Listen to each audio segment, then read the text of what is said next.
Ертеде әлем ғажайыпқа толы еді. Ол әлем қатерлі, онда сиқыр болады. Бірақ сиқырды үйрену оңай болған жоқ. Сондықтан әлем өмір сүрудің оңай жолын тапты. Әйтсе де, мен сиқырдың құдіретіне сенем.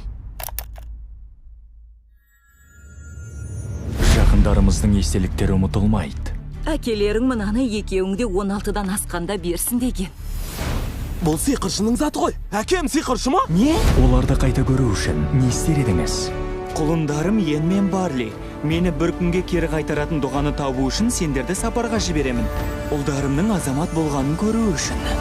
Кері қайту болғанда тірілу ме? Бұл мүмкін емес. Мүмкін. Мына мен. Мен әкемді көрем бе? Ойыншықтар хикаясы, супер отбасы, Коконың құпия сөндірушілерінен. Әкемізді қайта тірілту үшін бір-ақ күніміз бар. Бірақ мен сиқырды білмеймін ғой. Саған жаттығу керек. Иегің жоғары, қолды көтер, талтайып тұр. Бүкірейме. Қорқпа. Мен қорқып тұрған жоқпын. Қорқпа. Қойшей! Барли? О жоқ. Сиқырға сен. Ертеде әлем ғажайыпқа толы еді. Неткен сүйкімді? Не дедің? О, жоқ. Өлдім дейді. Алға! Өзіңе сен. Бойымызда әлі де сиқыр қалды деп сенгім келеді. Бәріміздің.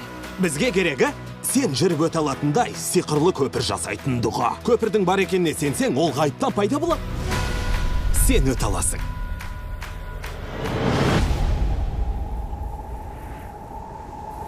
Дисней мен Pixar ұсынады. Алға. 5 наурыздан бастап кинода.